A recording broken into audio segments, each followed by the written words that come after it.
All right, everybody. Welcome to the long-awaited debut of the Mystic Men, hosted by yours truly, and I will be joined tonight by Mr. Daniel Lim. How are you? I'm doing good. If I could just take a couple of moments out of my busy schedule and just thank the entire coalition team for this wonderful opportunity. If I could just start first and foremost by thanking by Cameron Ashgar. Thank you so much, Cameron, for presenting us with this platform that you have created over these past years. Yeah, I just want to thank you so much for this opportunity. And I do want to thank the entire coalition family. Even though they told me that I could not do this, look where I'm at right now. Yeah, you motherfuckers. I'm right here hosting the Mystic Men podcast with my good friend, the savant of MMA, Kimo. Yeah, and I want to thank all the haters too. So fuck all of them. Yeah, this is going to be the greatest mixed martial arts podcast. Mark my words. Thank you for that, Lim. That was absolutely beautiful. Yeah. So, in case anybody didn't realize, this is us kind of wanting to talk a little bit of MMA. Obviously, some boxing fans are going to be turned off, but if you do follow MMA, please join us. There's going to be some good discussions because I think me and Lim both have said a lot lately that it's a sport that's really entering its peak at the moment. It had a little bit of a dip a couple of years back, but right now there's just great event after great event, and I want to start off, Lim, by first discussing a little bit how you got into MMA. Obviously, it had a little bit to do with the king, yeah. Absolutely. So yeah, on a serious note, though, even those people who don't really follow MMA, I think you guys should listen in just because we're going to keep it very objective. Despite that introduction, this is going to be, somewhat professional because it is a sport that I'm deeply interested in now. And to tell you the truth, it's a sport that's properly ran. And when something is properly ran, there's actually things to talk about on a consistent basis. So yeah, even if you don't really follow the UFC or MMA in general, I think it will be educational for you to listen to our program and really understand the differences between the two sports and see where that difference lies. But regarding how I got into the sport, I used to watch UFC pretty casually. I would watch the top guys, Chuck Liddell, Randy Couture. Obviously, when Lesnar made his run, guys like Rampage and the top guys I used to watch pretty closely. But what really turned me on to UFC was just kind of the downfall in boxing, if you will, that started after 2013. I think when Golden Boy had that really good year on Showtime and Al Heyman Enterprises started, I think, in the beginning of 2014. That's when I really fell off the sport. The matchups were never coming into fruition. So, in boxing, you have to wait and wait and wait for these matchups to actually take place. And I just grew sick and tired of that shit. And then obviously in the UFC, you had all these matchups. You have a ranking system that isn't perfect, but it's still a lot better than what we have in boxing. And if you want to see a fight, if you want to see a matchup take place, it's likely going to happen within a 6-month time period. And to kind of coincide with that, with the beginning of 2014, I think that's when Conor really started to make a big push in the sport of UFC. I got a chance to see his first fight against Marcus Brimage, and ever since then I was just hooked. And for me, it's a two-pronged thing, I think. First and foremost, the matchups always take place. And secondly, I just think the UFC does such a better job in promoting their fights. And you really have a really good understanding of how a certain weight division is going to be situated within a certain time period. And that, to me, is the reason why I've been kind of falling out of boxing and more interested in the UFC these past couple of years. All right, so just bouncing off that a little bit. When I talk to a lot of people about MMA, right, one of the big criticism that I always hear is the ground game. Did you always understand it when you started watching it? Because I know you've done a little bit of jiu-jitsu in your time, right? Is that something that bothers you, or have you always just understood it, accepted it, and always paid attention to that just as much as the stand-up game? Right. That's a great question. I never paid attention to it as much as the stand-up game because I know we're going to talk about this later in the program, but I think what's really gotten the UFC to its its current status right now is more the focus on the stand-up game versus the ground game. And the reason why I always kind of fell in and out of jiu-jitsu was I always respected the sport, and I knew Mm. that it was mandatory for the sport to be a solid mixed martial arts fighter. I mean, that's obvious. But I grew so bored and so tired of jiu-jitsu after a couple of sessions. I just find the sport very boring to watch and certainly take part in. So I understand that it's necessary. So what I guess the best answer to that question was I always watched UFC and MMA in general, despite the ground game. So whenever they were on the ground, I would just hope for the action to presume on the feet. But even then, there's still a certain artistry behind the ground game that I do appreciate. But the grappling, like mauling style, like GSP back in his prime, I fucking hate that shit. Yeah, and I would actually agree with you there. It's more the I guess the entrance and the power of the wrestler that just happened in MMA, which kind of led to a boring period for a while. You know, you had a lot of wrestlers with this heavy top game that just would just win decisions like that, and it kind of spoiled a little bit. But we'll talk about that later. Just about myself, like, I've pretty much got into the UFC around UFC 100. You know, I never really had access to it as much as boxing before. And when I was a kid, I always used to watch pro wrestling. So when I heard that Lesnar got into MMA and it was all over social media and stuff like that, I downloaded the UFC 100 show and I watched it, and I was like blown away by the fight. It was Lesnar against Shane Carwin. I presume you've seen it, right, Dan? Yeah, great fight. Yeah, exactly. I mean, it's a fucking awesome fight. Brutal, like the whole comeback and everything. It was just violent. It was dramatic, and I loved it. I completely loved it. And for me, it's like I love all combat sports. Boxing is not the only combat sport I follow. I watch a lot of kickboxing. I watch some Muay Thai as well. And MMA is kind of just a summary of all of that. And after that, I really got into it, man. I mean, guys like BJ Penn, I used to just watch his shows over and over and over again because he was just such a savage, and he had a beautiful, destructive fighting style, you know. And those are the kinds of guys I love in boxing, and those are the kind of guys I love in MMA as well. Just guys that go for the kill. Dudes like Chuck Liddell, man, back in the day. I mean, I remember the first time I watched like Chuck Liddell versus Rampage. I went back in the archives, dug it up, and I saw it. I was just blown away. Like, they had a really good vibe, you know. I did think some of the production was a little bit cheesy, you know, with the Gladiator intro back in the day and stuff like that. But I actually like that, man. Like, I don't know about you, Lim, but people often associate it like kind of douchebaggery kind of vibe, you know, like a blood sport, the way it was set up in the beginning. Nowadays, they're trying to be a lot more slick about it. But I actually liked it back in the day. What did you think about like the older productions that they used to have? No, you know what? I'm not that avid of a fan of that style, but I do prefer it to the absolute staleness that is boxing promotion, right? So if I had to choose between the two, I'd rather have that because it at least excites me, you know? Like if I'm at a fight and I'm fucked up, I want something. I want some level of production. Because the biggest criticism I have of going to live boxing events is that it's absolutely dead. There's no energy whatsoever.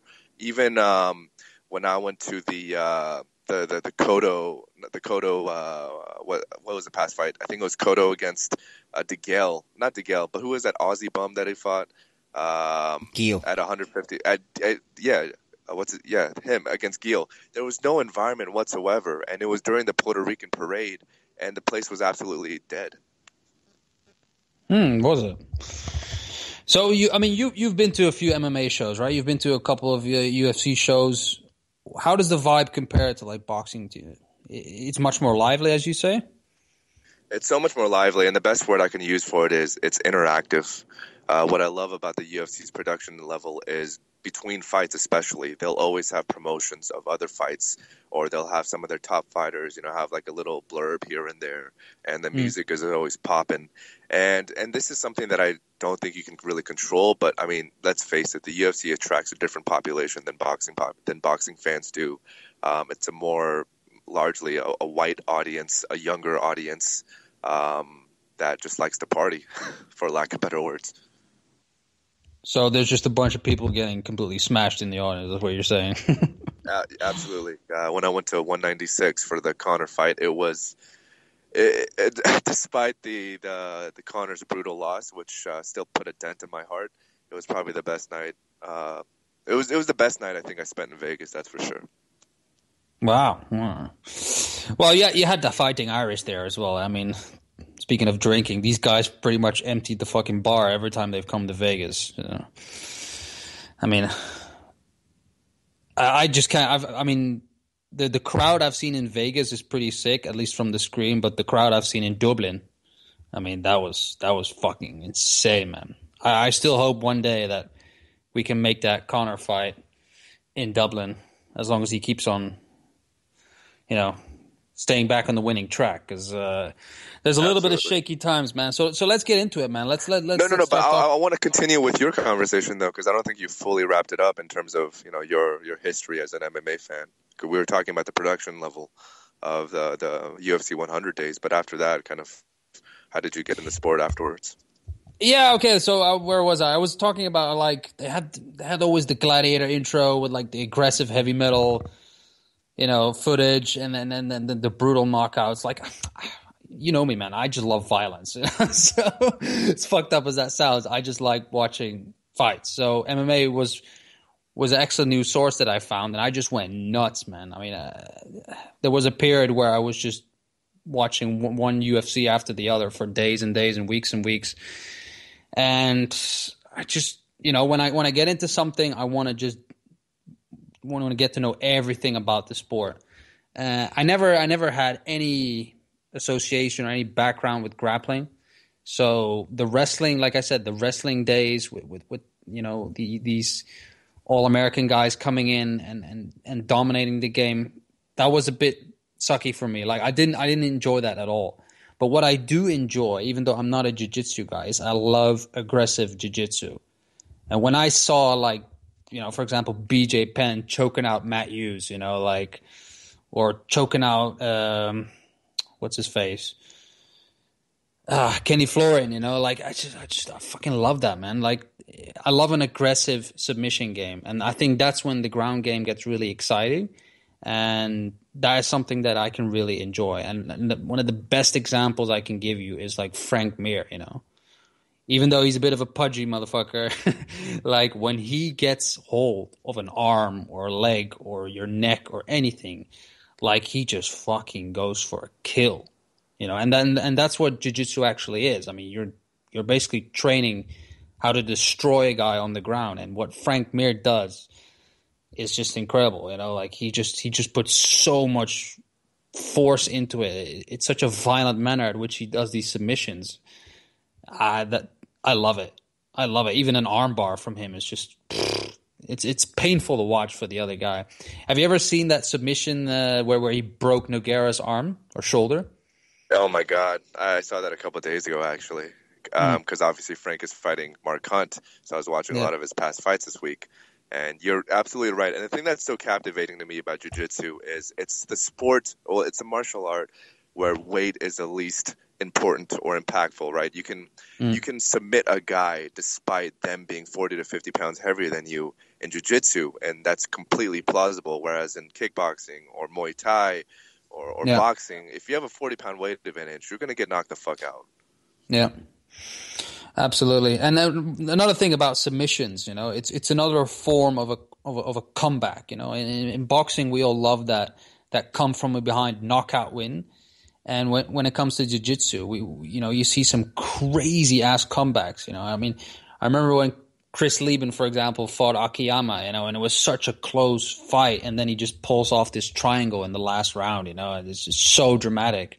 Or the classic one, Anderson Silva choking out Chael Sonnen with triangle choke, with seconds left on the clock. I mean, it's just crazy shit, like that's another guy, by the way, that put my enthusiasm for the sport to the next level. Like, I loved Chael Sonnen, man.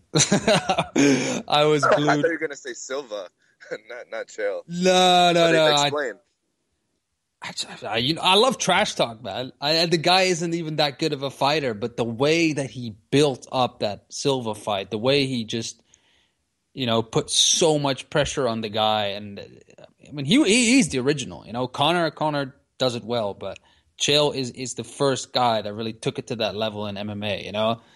I mean, you had guys like Tito who used to trash talk, but they were never really good. Like Tito is a bit of a moron the way he speaks, and Yeah, Chael. I agree. Chael was just so sharp, and he just started insulting a whole fucking nation, and then he went over to Brazil for the presser and all. He was just a ballsy guy that just brought so much excitement to the sport, man. I fucking loved it, and then he actually did really well. But yeah, then he tested hot. Then he pissed hot for God knows what, and that was pretty much the end of it. But yeah.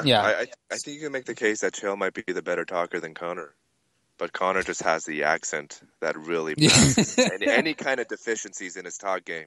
Because you know how us Americans are, man. We fucking love the Irish. We love that thick accent, yeah. That is quite something to behold. But yeah, I think Chael is definitely, he's the originator, obviously. But the way he would just attack guys, it was so calculated and precise. And that's what I loved about Chael. And that Silva fight was, like you mentioned, that triangle choke was one of the most exciting things that I've seen. Because actually, I saw that fight live, and Silva was another guy that really drew me to the sport initially. And especially that knockout kick of Vitor. My God, what a kick. Yeah, insane. And Silva is a guy that transcended the sport, because I always remember going on Twitter, and whenever Anderson Silva would fight, all the boxing guys would be tuning in. Almost, 80% of the dudes that I know suddenly started tweeting about Anderson Silva, because he just had this mystique about him. He had this almost fucking freakish ability to counterpunch. It was literally like the Matrix. He doesn't have that ability anymore, but some of the stuff he was doing in the octagon was just crazy, man. But then again, he fought a lot of bums as well, which made him look fantastic, like Forrest Griffin or whatever. But you can't deny his greatness, man. I never liked the guy's personality, but I am sad that his legacy is kind of tainted because he tested positive for like 2 or 3 different steroids. But that's a whole nother Kimo, you know what it is with Silva too, that you have to give, at least that we have to give credit for here in the States, is I think Silva was the first MMA athlete that brought legitimacy to the sport of cage fighting. Because before that, people would always talk about MMA with the asterisk of this is just, this is cockfighting, essentially, this human version of cockfighting. But I think Silva was one of the first guys that really opened people's eyes to how artistic and how athletically captivating the sport could be. And he brought that tinge of legitimacy that the sport was desperately lacking before it. And you have to give credit for him. He was a cavalier of the sport. And again, he brought a certain style of fighting that UFC fans just weren't cognizant of before that. And I really think he was a huge figure in really putting UFC in the mainstream. And I think Dana and Lorenzo and the Fertitos owe him desperately for that.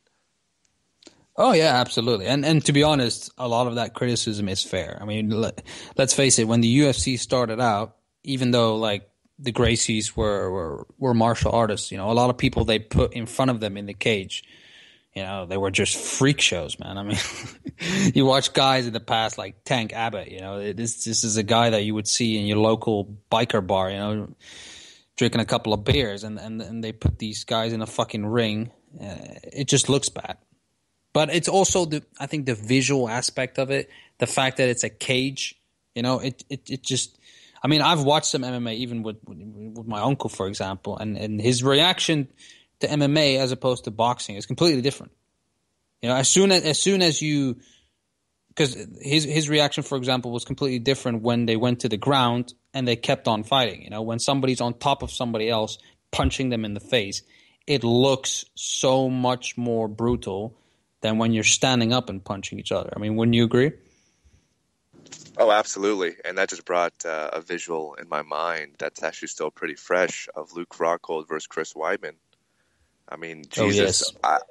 and that's such a fitting example because I saw that fight with a bunch of casual fans, and they're having this great night. The production level is fantastic, and I'd say on a production level, UFC 194 was probably one of the best events for the company's history. And then you have a moment like Absolutely. that where Luke Rockhold is just on top of Chris Weidman, looking at Herb Dean, asking him, begging him to stop the fight, and he's on him, on top of him, in top position, grounding and pounding him for 50 seconds consecutively. That's the kind of stuff that shouldn't be legal in any kind of sport, let alone on the fucking streets. If you saw two kids go Yeah. at it, just beating the shit out of each other on your local street on the pavement, you would call the cops. You would tell them to stop that shit immediately. And that's the kind of stuff that I think the UFC still needs to work on. And it still shows you just how brutal the sport is compared to even boxing. It is, but I mean, damage-wise, I think in MMA a lot of times the ref jumps in much quicker. Like for example, in boxing, right? I mean, they don't have any standing 8 counts. When you're going limp, you're done. You're not going to get a count and have the opportunity to get up. When you're done in MMA. So on that aspect, it is maybe a little bit safer when it comes to getting damage during a fight. But yeah, like I said before, it's just the visual aspect of it that is still very hard for people to deal with. And I think it's always going to be like that. I don't think the MMA will go that much further into the mainstream that it already is now. I think they've pushed it really, really far. And a guy like Conor obviously helps. Or even more, Ronda. I mean, let's face it. She is a, and I hate saying this, by the way. I fucking hate myself when I say it, but she is a star. She is. She's a superstar. She's bigger than Conor, Kimo. I mean, the bitch was on Ellen after a fight. Like an MMA fighter would never be on that type of show. It's exactly. We'll talk about that a little bit later, but I think Ronda's a bigger star than Conor just because of her gender, first and foremost, and just the different audiences that she's able to target as a female. But yeah, going back to your discussion about the brutality of the two sports, I actually agree with you. Because boxing is so focused on the upper body and it's so limited in the parts of the body that you can attack, it's more dangerous, and there's no standing count in MMA, obviously. So I think that's another big drawback of boxing safety in comparison to the UFC. But you're right. You're completely right. From a visual standpoint, UFC is just so much more. It's harder to look at times because you're engaging in every kind of mixed martial art possible. And when you have two guys face each other who might not be that well versed in one martial art, just getting the shit beaten out of them in that respective martial art, it's not going to look good. And another thing is because it's involving all these different martial arts, the general just public, they don't really know what to look for. And that's been one of the biggest barriers that I've encountered in watching UFC fights with my friends, is that they see these different aspects of the fight and they don't know what they're watching. Yeah. And that's a good point, by the way, because that is one aspect that really, really drew me to MMA is once you give the sport a real chance, right? Once you start going in deep into all these fighters and the way they train, and there's significant differences, or at least there used to be significant differences between the styles and the way they prepare. I mean, back in the day, you had a kickboxer versus a jiu-jitsu guy. And I'm talking about pure kickboxer versus jiu-jitsu. Nowadays, it's all merged, right? Everybody is just an overall type of guy that can do everything. Sometimes, they exceed at others at certain skills, but it's a completely different story now. When you're a young guy, let's say you're 15 years old and you want to become an MMA fighter, you go to an MMA gym. Whereas back in the day, it wasn't like that. You'd be a jiu-jitsu guy and you've become a world champion at that, for example. And then you hit the gym and you hit a couple of pads and you step into a cage. And you've got to take the guy down, otherwise you're fucked, and that's a really interesting aspect, and if you really go deep into the sport, you start realizing there's so many different types of elements to it. It's just a lot deeper, like, for example, a great example is Machida against Shogun. You know, there's a famous picture of that fight where they're standing in front of each other, and you see Shogun is standing in the classic Muay Thai stance. You know, the lead leg is a little bit up to check the kicks, the hands are high, and he's standing quite upright. Whereas Machida has got this wide stance, you know, with his hands down, ready to jump in and out. It's just a fascinating contrast of styles, and I think if people recognize that, you're not just gonna see it as mindless, like you say, cockfighting. You know. Yeah, that's why I find this sport so fascinating, man. I love just the idea that your brain has to be aware of so many different things.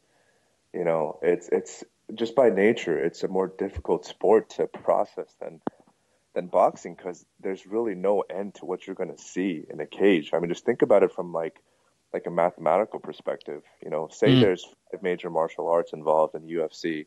Within those 5 martial arts, there's a ton of different fighting styles. So just do the math and just think of all the different kind of styles you might encounter in a fight. And this is going to sound, I don't know how you're going to receive this, but this really opened my eyes. And I had a moment. You remember when Conor was having that back and forth bullshit talk with Floyd Mayweather? And what really struck me about what Conor said is he said that if he fought Floyd in an MMA fight, the difference lies in that it's representative of what you're going to see. You know, you may be a master in one style, but I'm aiming to be a master in everything.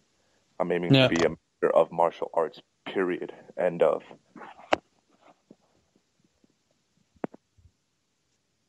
Lim, you still there?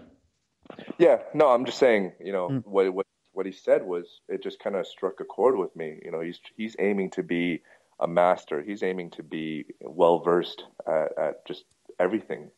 And that's really what martial arts is about, right? It's about being proficient at every single type of fighting style.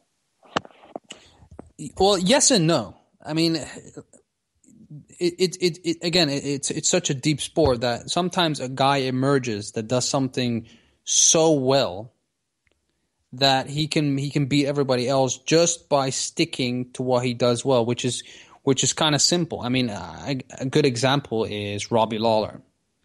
Yes, he's well-rounded, but it's basically his stand-up game and his will and his willingness to just come forward and take one to give one, and nobody can take it as well as he does, you know. That's how he wins his fights. He doesn't necessarily submit guys, even though he's probably got decent jiu-jitsu, but because he's, for example, improved his sprawl, nobody's going to take him down, and nobody can change the dynamic of the fight. And if you stand up with Lawler, you're fucked, you know? So he's not necessarily a jack of all trades, but he wins, you know, just by being able to put the fight in the situation that he wants to. And that, again, that's another really interesting aspect of MMA is if you can dictate where the fight takes place, you got a massive chance at winning. And another example I can give you is Verdum against Cain Velasquez. Yeah, Cain Velasquez. If I present two fighters in Robbie's own weight division that I think is so fascinating from a stylistic perspective, is Stephen Wonderboy Thompson versus Rory McDonald, right? Because if you put Wonderboy at that range of that classic karate, kickboxing range, he's going to beat everyone. But once you negate that, which Johnny Hendricks obviously failed to do, that's where you get in trouble. But I completely agree with your assessment of Robbie, and I do hope that's the type of style that I think Conor desperately needs, is that ability to sprawl like Robbie does. And you're right, you don't need to be proficient at everything, but I think if you're at least good enough at two different types of martial arts, which I would prefer to be, you know, one stand-up and the other something to do with the ground game. I do think that's all you need. But I'm sorry, you're going to say something about Verdum and Velasquez? Yeah, I was just going to give another example of that contrast. You know, like Verdum isn't. I mean, in my opinion, he's a great fighter, but I don't think he's anything special. But stylistically, the way he matched up with Velasquez, I mean, Velasquez is a fucking machine who comes forward, throws punches, goes for a single or double leg, and just repeats the same thing. And if he gets you down, he's going to beat the crap out of you. Wait, are we talking about altitude Cain or sea level Cain? We're talking about any Cain, man. any fucking cane. I don't think it really matters. Yeah, he gassed out a little bit, but that fight was going one way. And because Verdum has such an amazing, like, slick, brutal guard, and he wants you to take him down, he's very free on the feet. You know, he's not that great of a striker. Yeah, he's learned to throw some knees, you know, and he can use his hands a little bit, but he's not a great striker, you know. But he's relaxed on the feet because he knows as soon as Velasquez shoots in, they're in his world, and that's a fucked up world to be in because Verdum is just dangerous. He's so comfortable. He begged, literally with two hands, he begged Overeem to get in his guard. You know, when they fought, it's just the guy is just very relaxed. And again, he's not a great striker, but the dynamic of the fight creates a stylistic advantage for him. Yeah, no, that's a great point, and I think it's that relaxation factor I think is so critical, and I don't know if I can necessarily say that about Conor, but I did kind of get that impression that maybe perhaps just Conor's I wouldn't fear is too strong of a word, but maybe some of the trepidation of the fight going to the ground game had some kind of impact on his stand-up game because. I do think there's certainly a mental edge in just being freer and looser in your stand-up when you know that you can survive on the ground. Yeah, he just needs to be loose and not stiff. But I mean, we can get into that fight if you want, man, because let's do it. We've had a little bit of time now. You know, I mean, when it happened, I was just all over the place. So were you. I mean, you were in the fucking building, for God's sake. Yeah. So. I mean, I was devastated. I did not expect it, and I think I've rewatched the fight, and I'm never going to be 100% objective, obviously, but I've rewatched the fight, and I do think that Conor kind of beat himself in that fight. I honestly do. I like Nate Diaz. I do think he's a killer on the ground. He really is. But if there's one type of guy in the UFC right now where there's a clear blueprint on how to beat him, it's Nate Diaz and his brother as well, for that matter. I think they're very similar. They are so fucking flat-footed, dude. I mean, they're just not athletic the way they move around in the ring, and especially Nate Diaz. And Conor, going into the fight, he broke it down. He even said it like, dude, you're leaning heavily on your front leg. You know, I'm gonna smash it. Why he didn't do those things, I really don't know. I really think his power might have gone to his fucking head, and it's stupid. And I think people have talked about the weight, people have talked about the reach, etc., etc. I don't think all of those are relevant if you implement the right fucking game plan. Standing in front of the guy, fair enough, he showed a little bit of slick head movement sometimes. But he was just winging shots. And you hit the nail on the head, Lim, when you say normally he's very relaxed. The way he threw the counterpunch against Aldo, you could see, he even said it himself, like, I didn't put much power behind it. It was just precise. I knew it was coming, and I pulled the trigger. And you can see the way he normally throws his punches in fights. He threw punches significantly different. He was just winging from the shoulders. It just didn't look right. And he didn't hit Diaz that clean often, and he gassed himself out. He barely threw a leg kick. I mean, all he did was a couple of push kicks, you know, to the thigh sometimes, 2 or 3. That's it. You know, like, you've got the blueprint on how to deal with this guy. RDA did it.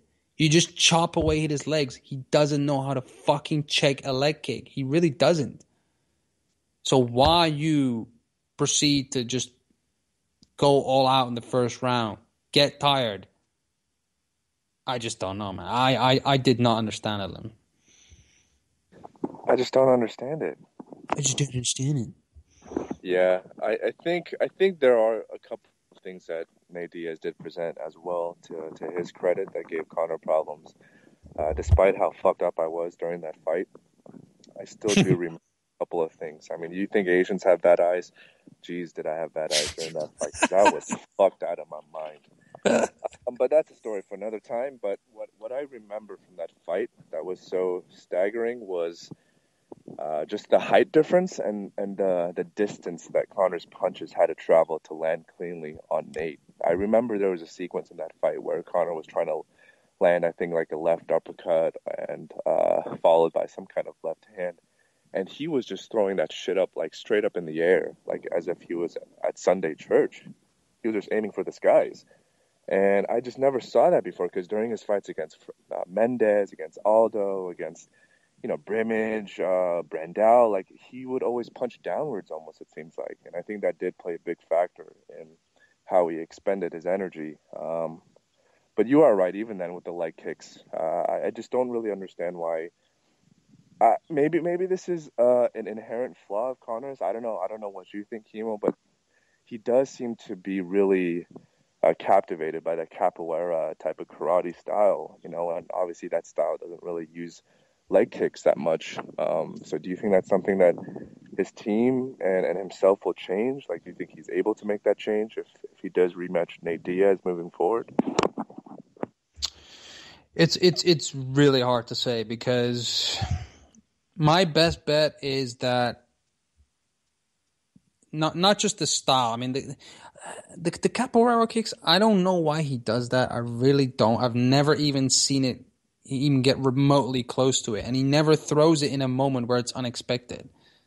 He's always got some distance to the guy, and then he just does this crazy swing, and he throws a wheel kick or whatever. And it just, I mean, there's no point to it. The only thing it does maybe is to keep the other guy on their toes a little bit, and realizes it's not just punches coming at them. But that's it, there's nothing more to it. And I get it if you're fascinated by this whole movement shit and all of that, but again, you got to be a functional fighter. And I wanted to answer a question, by the way, that somebody just put in the chat. Just before I answer that question, though, Kimo, I think you hit it just on the head. I think it goes back to not only his captivation with this quote-unquote movement shit, which, me and you, we joked about that shit all the time, and it brought us plenty of laughs. But at the end of the day, I'm not that big of an advocate of all that movement shit he does, or as Nate Diaz would say, playing touch butt with that dork in the park. And what I mean by that is, I want, if I have a fighter and I'm training him to be at the elite level, I'd rather have him just train the fundamentals of kickboxing or boxing or jiu-jitsu over, doing some kind of lizard walk in the park 10 times out of 10. And that just goes without saying. And just, how you mentioned that maybe Connor's power got stuck to his head and he just got a little bit too arrogant before the fight. I think you can kind of make that argument with the capoeira shit. It's kind of in the same vein. I think it's this level of athleticism and this level of flash that people are drawn to. And maybe he thought he was just so great and so athletic that he could knock someone out in such, beautiful fashion. And maybe that's why he was so drawn towards that level or that style of kicking. Yeah, but the funny thing is he's never actually knocked somebody out. I mean, Edson Barboza has actually slept someone, with doing that, but he hasn't. I mean, correct me if I'm wrong, but I've never seen, even in the old days from Connor, I've never seen him knock somebody out with a wheel kick or whatever. Just quickly, Danny Yankee posted a question in the chat. He's asking, are leg kicks equivalent to a boxing jab, distance and rangefinders? No.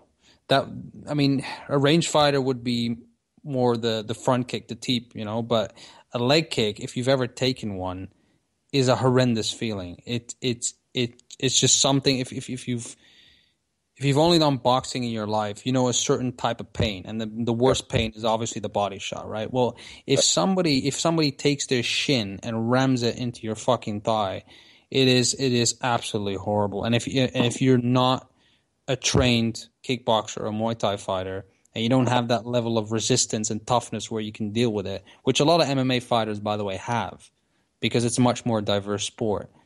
If you have a good kicker, it only takes 2 or 3. And if you want to see a good example of that, I'm giving a shitload of examples tonight, go watch Jose Aldo versus Uriah Faber.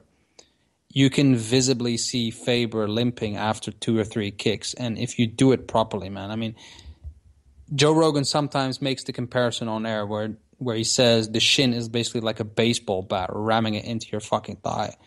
It might not be that extreme, but it comes close. Especially for someone as proficient as Jose Aldo.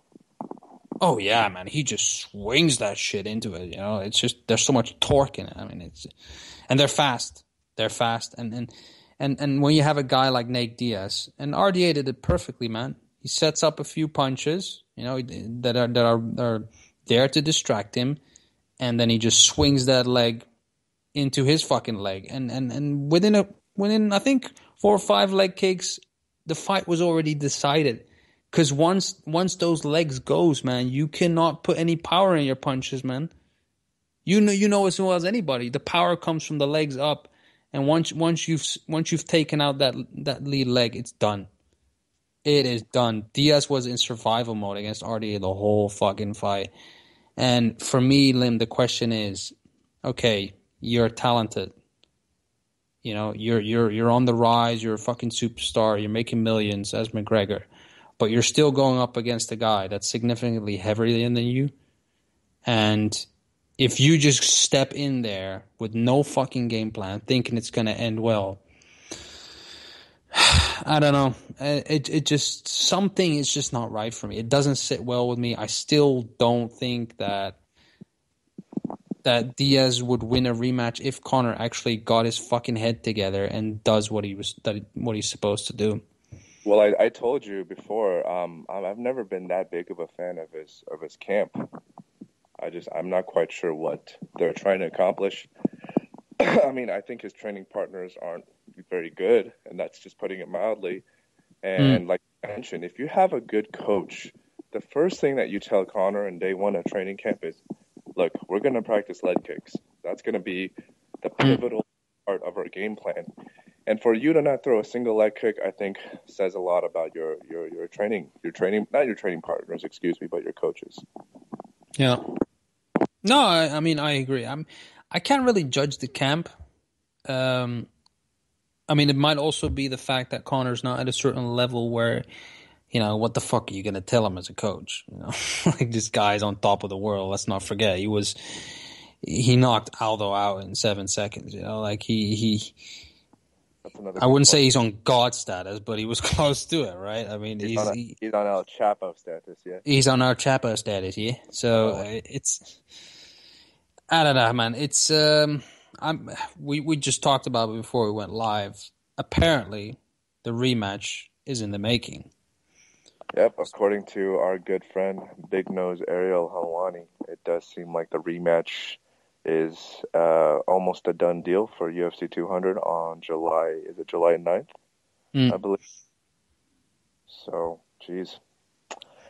That's a dangerous fight for Conor, especially if you take into consideration that Diaz is going to have a full training camp. Well, full training, I don't think the training camp makes that much of a difference. The guy's always in shape. Yeah, he looks a bit pudgy, but he always looks a bit pudgy, man. I don't know. I understand your logic, but I have a really hard time believing that. Because you train for a marathon, that's great. You're going to live longer. I'm sure you have a healthy heart, but I think that's such a different type of training style than training 8 to 10 weeks straight with nothing but a fight in your mind. Yeah, of course. I'm not denying that makes an impact on Diaz as a fighter, absolutely. But I'm saying it doesn't have an impact on Conor knowing what he needs to do in this fight. At least I hope he knows what he needs to do. Again, I think the style just matches up so clearly that if his team doesn't pull their shit together and come up with a proper fucking game plan instead of just taking a guy's head off, then I'd have to agree with you, Lim. Then I think his camp is a fucking joke, and then to be honest, he becomes a bit of a joke as well. Even though I'm a massive fan of the guy, the blueprint is just so damn clear. But what do you think, Lim? Do you think he pushed for this rematch? I think he pushed for it himself because I don't think the UFC would necessarily go up to Conor and be like, "Hey, we want to do the rematch." Like, hell no, man. They want to preserve their cash cow. You know what though, Kimo? At the same time, then let me just ask you this then, and think about the alternative that I'm presenting to you. Would you rather have a Diaz rematch at 155 or have a zombie version of Conor fight Frankie Edgar at 145, which I think is a terrible stylistic matchup for Conor as well? Edgar is just, I don't know, man. Edgar is such a wild card nowadays, man. He's still a quality fighter. Even though he has some KOs against Gray Maynard and against Chad Mendes, that was a wonderful KO, beautiful counterpunch. But right on the nose. Say what? Right on the nose. Yeah. He fucked him up, dude. But I still think that it's not a favorable matchup, especially for the UFC in a commercial sense, because even though Edgar is a vulnerable guy, I can see him just grinding out Conor in a decision, and just stanking out the place, and then what do you do? The guy's got 2 losses, So Edgar is always he's always a guy that you don't want to put up against a sensation like Conor at the moment. But I'm talking on the UFC's perspective, right? I want to see that was my point though. Because wasn't your initial statement that you don't think the UFC would have asked Conor for the rematch? That's the thing. If I was the UFC, I wouldn't ask for a rematch, but also wouldn't put him up with Edgar. I'd match him up with Cerrone. Yeah, but how do you sell that to the public? To me, if you do that, you lose all legitimacy of a sport, because it makes no fucking sense. Why? Because then let me say, if you do fight Cerrone, then would you ask Conor to relinquish his 45-pound belt? I never bought that shit to begin with, Lim. Yeah, I've told you that before. Like, I never, after seeing him in the weigh-ins against Aldo, I never fucking believed for a second he was going to go back to featherweight. Yeah, but, okay, so then do you just strip him? I don't think they strip him. Look, Conor can sell anything, right? You put him up against a good fight at lightweight. You get rid of the featherweight belt. You know what? I think they were just hedging with this fucking keeping this belt. Conor talking all this bullshit about how he would be an active champion and fight at both weights. That in itself was a bluff. We can agree on that, right? Okay, I think Lim just dropped off for a second, so I'll just continue making my point. So Conor mentioned that he would keep the belt. He would, for example, fight at lightweight, win that belt as well, and then defend both belts simultaneously, which is complete horseshit. I mean, he would never fucking do that. And if you've watched the weigh-in when he fought Aldo, the guy looked in absolutely terrible shape. I mean, it was almost scary. I mean, I don't know any guy that looks that bad at the weigh-in. So I don't see him going back down to featherweight. I think they kept that belt a little bit just to hedge the risk of, okay, what if he goes up in weight and he loses it? At least we've still got that option, even though it's a dangerous one. So it's an option they have right now. Obviously, Conor fucking lost, right? So their mind is blown. Okay, what are we going to do? I think going for the rematch right now, even though I would prefer Cerrone, is the right choice. With the right game plan, he can do it. But there is a risk. And the risk is, if he loses again, what the fuck do you do? But my question is also right now, what are you going to do with the featherweight belt, right? Because if they're going to make this fight at lightweight or welterweight, whatever the fuck it is, that's now 2 fights where he's not defending his belt. So I think they probably have to vacate it anyway. I don't know. It is a fascinating situation, and I think we should continue talking a little bit more about that big card, obviously UFC 200 that's coming up. And another thing is Miss Ronda Rousey that's coming back. So she was gone for a while. Obviously, she got schooled by Holly Holm in a fantastic fight. I mean, everybody saw that. It It's one of the greatest vines you'll ever see about MMA. Just her getting head kicked in the face. Obviously, I mean, I always liked Ronda. She was good for the sport. Very aggressive fighter. Kind of they dubbed her the Mike Tyson of the female division. But she was good for the sport. But obviously, her stand-up was always a bit lacking. People always predicted that if she would come up against somebody who could stop the takedowns, she would be in a lot of trouble. And Holly did exactly that. She fought a beautiful game plan, kind of like a boxing style, incorporates a little bit of kickboxing as well in there. But it was really a stick and move kind of style with a beautiful, beautiful straight punches, and knocked her out. So what happens? The UFC apparently has pushed Holly to wait for a rematch against Ronda. And Holly Holm doesn't do that. She wants to fight. She's an active champion. She considers herself to be that. And she fight Miesha Tate. So it was an incredible fight. I mean, it was back and forth, kind of tactical. It wasn't so much a war. But it was an amazing fight. And Holly loses. So now all of a sudden, Ronda Rousey comes out of the woodwork and says she's going to get back into training to face Miesha Tate. Now, I don't like this fight. It's a stylistic matchup where we already know what's going to happen. Ronda is going to rush forward, take her down because Miesha is pretty much a wrestler, and she's going to armbar her again. There might be a little bit of a delay in this, but if Ronda is in any kind of shape, this should be an easy fight for her again. And it's really disappointing for me because I actually wanted to see the rematch. I mean, between Holm and Ronda Rousey, because Ronda's stand-up was so appalling in that fight. I mean, she had her chin up. She was just throwing punches like an amateur. She gassed quickly.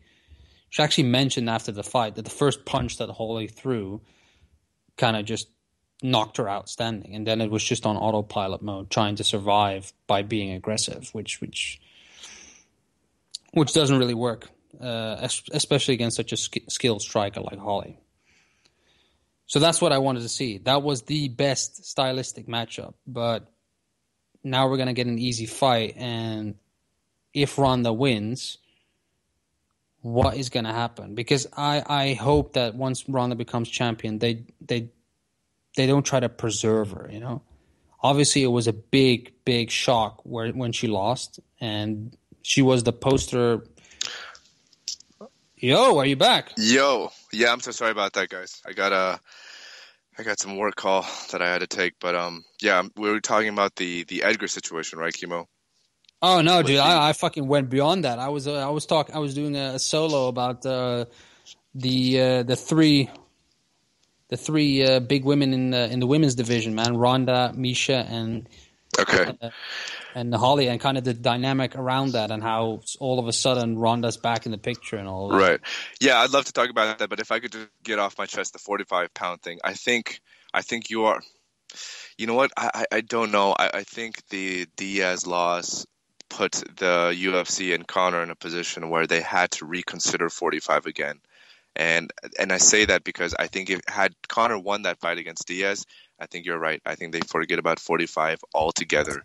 But with that loss, I think they kind of look at themselves and say, look, what's Conor's biggest attribute when he fights his opponents is his size advantage. And I think that's the only reason why they still cling on to that 45-pound belt. Yeah, one thing I mentioned, Lim, as well, when you were gone, if the Diaz rematch is on, right? Yeah. That's two fights where he's not defending the belt. Exactly. So what? I mean, they're gonna drop that shit anyway, right? Because we were talking about Cerrone and that the belt would become a farce, but it would also become a farce, obviously, with the Diaz rematch. Yeah. So absolutely. What are they gonna do with that? That's quite interesting because. Yeah. I also mentioned before, like, I mean, I think part of it was a bluff. The other thing, it was kind of a hedging move where they just kept the belt, you know, just in case something happens to Conor when he moves up in weight. Yep. Even though the weight cut is horrendous, at least they still have it. They can And always go back to the drawing board, get a nutritionist, whatever, try to make the weight safely. And it's a marketing ploy, ultimately. Yeah. That's how you sell the fight, right? Against RDA, what was the mantra that was posted on the billboards? It was champion versus champion. So, regarding regarding that situation, I think it's fascinating. As much as I love Conor, because God knows I fucking love Conor McGregor, I do think he's a very, very one-dimensional fighter. And I do hope that he kind of replicates Robbie's style, where he gets so proficient in sprawls that he doesn't even have to worry about that shit anymore. Because I think that's a level of mastery that Robbie's accomplished with the sprawls, is that he's so comfortable with his proficiency at that he knows that he can fight in a stand-up setting for the 5 rounds in a fight. Absolutely, man. Absolutely. I think we have somebody else on. Yo, Cage. This is the Ting. What's up, guys? What up? Yo, I don't know. You talk about Frankie Edgar, so I called in because he's kind of popular over here, but he was one of those guys who basically every win he had was controversial because it was so close. It could have went either way, and I just think Conor loves beating up midgets. So I don't know. I don't think Conor's going to make 145 again, though. Nah, man. I don't see him doing it, man. The guy looked like death. It was scary, and Frankie has had a lot of close decisions in the past, but he's also a little bit chinny. That's also due to him fighting larger guys, but he tends to get hit a lot. His defense isn't that good, and even though he's kind of like a mini Rocky, and he will hang in there even though he's hurt. But Conor's big at the weight, and I can see Conor hurting him and putting him away, to be honest. Yeah, I mean, he's a wrestler, and that's the one thing. Wrestlers, they did dominate early, because people weren't as skilled. But wrestlers aren't used to getting punched in the face. They're not used to people, like boxers sparring all the time. So you see a guy like you say he's chinny, it's because he's a wrestler. Like you said, he's also shorter and maybe a little smaller. So I don't know. Like I don't think that's a sellable fight. So that's when I heard that I was like, man, I don't think that's a good look at all. But I also don't think Conor's making 145, so I think he's going to have to rematch old boy, and then I'll worry about it being at like 55, or if it's going to be higher, and if it's potentially one of those Shane Mosley, Vernon Forrest situations where he loses back-to-back fights to a guy like that, and just as a terrible style matchup. And that changes a guy forever, right? Because Shane was never really the same dude after that. I mean, it stopped his momentum heavy, especially after, Vernon Forrest lost to Mayorga. Because then it was just like, well, how good really was he? The whole triangle theories, which don't matter, but perception, sometimes becomes reality. And the problem with somebody being built up as much as there are is like people are waiting for him to fail and like laughing at him to fail. And the one thing I got to respect MMA fans about was basically when Conor took the L like a man and basically said, no excuses type of thing. Like he took a shot, he stepped up, and he got beat. So, I think he got some good leeway with that. But he's got to kind of come back with a win. He can't just lose and be one of those respectable, gracious losers, because then you're just a loser. So it's kind of big for him at this point. His next fight's going to be real big. And as big as a Conor apologist as I am, I still don't really completely buy into the notion that he moved up 2 weight classes to fight Nate Diaz, because the truth is he fought at 155 pounder. He gave him the leeway of coming into the fight at 170. So he technically went up 1 weight division against a guy who had an 11-day training camp. So that's what it boils down to. Class, and like you said, it's 11 days. If he had more of a camp, he would have, even if he had 3 weeks, he would have been down in weight just from training in the gym, He basically went in there at walking around weight, and that's why it was so high. But, in reality, like you said, he fought a 55-pounder. It's not like he fought, a 70-pounder. He fought a 55-pounder. Yeah, and at the same time, though, we do have to give Conor some props, because when John Jones was offered Chael Sonnen on 8-day notice, he declined that shit. And Chael Sonnen versus John Jones is like the number 1 ranked fighter versus the number 100 ranked fighter. That's a discrepancy in their talent levels. So I give Conor a lot of props for that. Never win. Yeah. Yeah. Yeah, Whose and burp was that I heard in the background? Was that MC Chu? No. He's not here. But I was about to say, Chill moved up as well to light heavy for that fight, which Yeah. he wasn't looking too good. But Nah. yeah, man, people should. I mean, for all the shit that he talks, the guy does take all the fights and he keeps the cards alive, and he is an asset to the sport. He is. Absolutely. He absolutely is.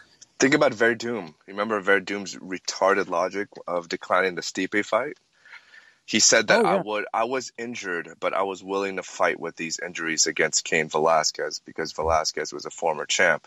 However, I wouldn't fight Stipe in this condition because he's a challenger. Just made no sense. Well, these guys are always hurt. I guess the logic was how you get hurt from a loss. If you lose to one that's a former champ, it doesn't hurt you as much as if you lose to. So I guess that's what he was thinking. I don't know. I mean, the thing is, these guys are always hurt, right? I mean, it's a brutal sport, and there's so many injuries, and I'm pretty sure Verdum had some things going into this fight, But he did. But I just don't understand why you would say publicly that you would fight Cain, but you wouldn't fight Stipe. I don't know. He's a bit of a. I mean, the Brazilians. They're not masters at PR, right? I mean, these guys. Yeah. Cringe, like it's just ridiculous. The shit that they say in the fucking media. I mean, I really don't understand it. I mean, it's Aldo. Aldo's. Oh my lord, speaking like a retard. Fucking disgraceful, You got slept in fucking 7 seconds, and then you start talking shit on Twitter, like that. And it's so sad because Aldo used to be on Anderson Silva type of level as well. The guy was an absolute beast, man. Back in the WEC, like flying knee knockouts and all that shit. Like he was amazing, man. But I don't know. Somewhere along the way in the UFC, he just started feeling so entitled to a lot of things, and he never put effort into selling himself as a champion and as a fighter. But he expects a lot of return. So. And that's kind of like Silva. I mean, unfortunately, he ran into somebody from Long Island, so you know how that goes. He took that L real quick. But Silva and Conor, I think there's a little similarity when you watch like the old like Silva fights, like I don't know what they used to call them, like the all access type things, where he kind of was buying into his own hype too, and basically being out of the box and having his own style of fighting, and basically ignoring certain fundamentals and certain, like, I guess, aspects where everybody else was developing around you so fast because the sport's still growing. Like, it's a unique thing where guys now probably won't be able to compete with the guys 5 years from now because the sport's growing so fast. And Silva was kind of like just stuck in like, well, my kicks and my little boxing type head movement, like, it'll get me through. And it kind of like, I don't know, that's what I got out of Conor when he was talking about all the movement and not really having to do this and that, and only, sparring like once every other day. And it was just weird to me. He kind of bought into his own hype, and I think it got kind of exposed. Like you said, he didn't throw one leg kick in, the whole fight. Yeah, he did buy into his own hype, and he did buy into his own power as well. I mean, the amount of times he's talked about that left hand that nobody can take it.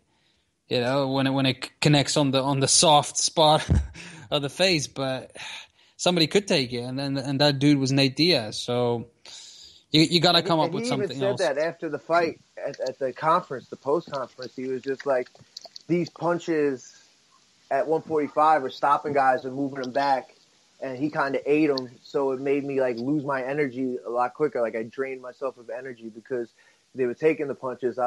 At that point, I think it was more mental fatigue. Like, when people are just shot and they start backing up, and you get a little more tired because you feel like everything you're doing is useless. I think that was kind of more of the fatigue that was happening because it was the shock of, wow, I hit this guy, cooked him pretty good, and he's not even moving. Yeah, dude. I mean, I think pretty much everybody at featherweight that he's connected cleanly with, he's hurt them bad, if not put him down. So he has that feeling that whenever he connects with somebody, it's going to change the entire momentum of the fight. And then with Diaz, it didn't. It was, yeah, he was a bit bloody, but he was never really that hurt. I mean, I don't recall seeing Diaz really wobbly or anything like that. So, Nah, but and I'm not surprised, motherfuckers. I don't know if Lim knows. I don't know if he's usually spars guys taller, but like as a shorter guy, when you get hit by someone who's taller, like that leverage is completely different. It seems, than that pressure of a taller guy like walking you down is completely different. And like Conor keeps saying, he's fighting all these. I'm going to fight the midgets and send them back down to 130 or 135. Like now he's fighting, losing that leverage. He's not fucking slinging down on people. He's not lining up and just drilling people like that. Fighting somebody taller, you could tell like he just, the distance, everything was just off, and he wasn't taking certain chances at like that. After that one spin kick in that first 30 seconds, he was just like, all right, that's it for that. Like I'm not doing anything else risky because I can't connect. I don't have the range. And I missed that spin kick to the gut. I think that's his best kick that he throws, and he didn't throw it at all. It's true, actually. Yeah, I mean, he has a lot more success when he throws spin kicks to the body than when he throws them to the head. Because the ones to the head are always just, they miss so wide. I mean, they're not accurate at all. I don't know, man. We'll see. I think I think Conor has a good chance in the rematch. I'm a bit hesitant to pick him, to be honest. But if the fight does go down, I will go with Conor, man. I hope he's got a good head on his shoulders where he actually realizes that he fucked up and he does what needs to be done. Who would you guys take in a rematch, Lim? When one of us go to war, we all go to war. I take it you're picking McGregor. It's a tough fight for me to call. I would think, honestly, I don't know, man. It's a 50-50 fight. It's actually not even a 50-50 fight. I think Diaz would be the favorite in that fight. Really? The betting line might still be a little bit more towards McGregor. Come on, just let me present. No, I mean the public would certainly think that, but just let me present to you what's table. I mean, Diaz had 11 days to train. I mean, the guy was in Cabo the week and a half before that fight, and he beat Conor. He fucked Conor up. I mean, there's really no other way to put it. Wouldn't you have to think that with a full training camp that he would do better than that? I think he would be sharper, but honestly, Lim, Diaz is just the type of guy, that he's always in shape, but his fighting style doesn't require, I think, that much. How do I say this? Like he's not that type of explosive fighter. He kind of reminds me, and this is by no means a comparison to their quality whatsoever. But a guy like James Stoney, for example, back in the day, you could always put him in the fucking ring and he would probably always do well because he's just so relaxed and fluid and he's not stressed when he's fighting. Diaz is kind of similar in the sense that he never forces anything. He never does. Even though he might look bad or it's, he's not accurate or whatever, he never forces anything, whether it's his jiu-jitsu or his boxing or whatever.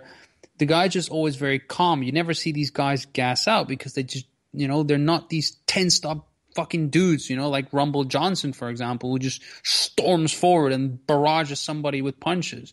It's just a style where I think, yeah, he can come in 10 days notice and he can do well in a fight because he just, he has that certain style where he doesn't get that tired. He doesn't force shit and he relies more on the skills that he has as opposed to his brutal cardio or whatever.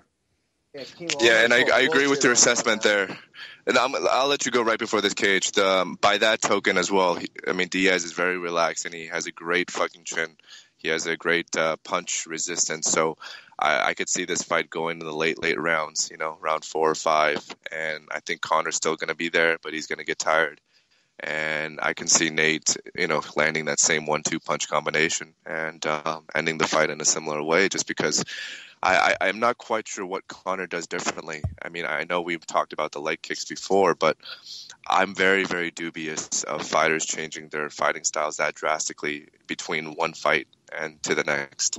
I just have a hard time wrapping my head around that. I just call it bullshit on Kimo's, like the camp wouldn't help. Like you said, Lim, a full camp. I mean, yeah, he was training for whatever, triathlon, whatever, but I'm sure he wasn't in the part of training where he's really focusing and really grinding in on it, he was just, probably just riding his bike and doing some running, which isn't like fighting shape. And the reason why he never gets tired, he is relaxed and he's somebody who's been fighting his whole life, and he has that type of style where I guess he, like Margarito, the way he just throws punches, they just keep coming.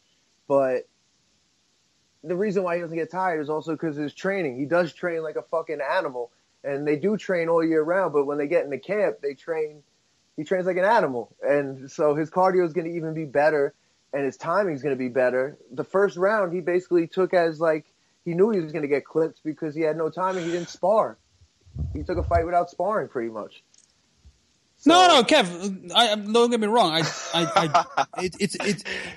It's not that I'm not saying a camp won't help. I'm saying Diaz is the type of guy that you can stick in there and he can still perform. That's just what I'm saying. Yeah, what the fuck you laughing?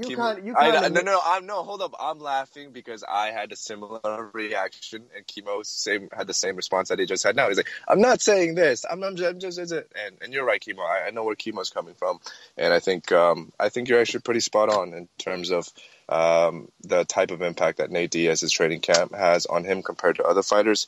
I just think that, I guess what I'm trying to say is that I don't think Conor has enough time to make the necessary adjustments in a 3-month time period to beat Nate.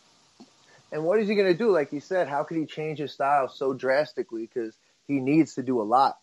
And that's the thing about MMA where people in training camp get hurt so often, because there's just camps are so grueling because you have to do so much. To be fair though to Kimo, I don't think it would be that drastic. All we're asking for is him to utilize some leg kicks every now and then. I mean, again, if he implements the right fucking game plan, it doesn't matter how many rounds of sparring Diaz has done. It doesn't matter how much he's trained, how many push-ups he's done. If he focuses on the right thing to fucking do, he can beat Nate Diaz. He's been beaten so many goddamn times. Look at his fucking record, dude. The guy is not an elite fighter. Fights. I know, of course. No, but I mean, the guy's just he's not a great fighter, guys. We're talking about Nate fucking Diaz. Until he beat Johnson, he was pretty much written off. I mean, yeah. I don't think it's rocket science on how to beat this guy. I really, really don't think it is. Full camp, no camp, I don't give a fuck. If Conor does the right thing, and it's not a change of style. It's not. You just need to stop fighting like a fucking moron, because that's what he did. He really did. He just swung at a guy with a great chin until he got tired. That's what happened. Yeah. And then he tapped out pretty damn quick as well, which didn't help his case. You know? But to your point, like, Diaz was written. Say what? Kev?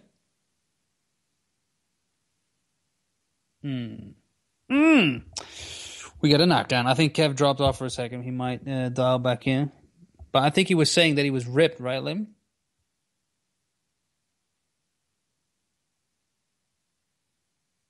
Okay, has everybody dropped off? No, I'm still here, man. Oh, okay. What the fuck, man? I thought the whole connection dropped for a second.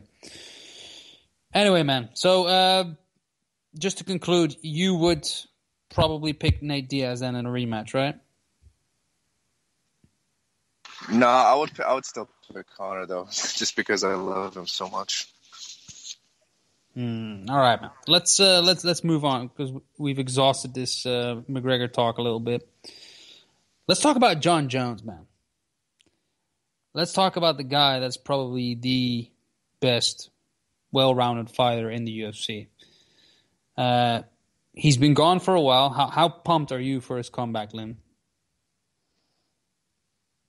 I'm fucking stoked. Jon Jones was the reason why I followed UFC pretty heavily to begin with. And as you're quite aware, I have a large stock of his attire, whether it be his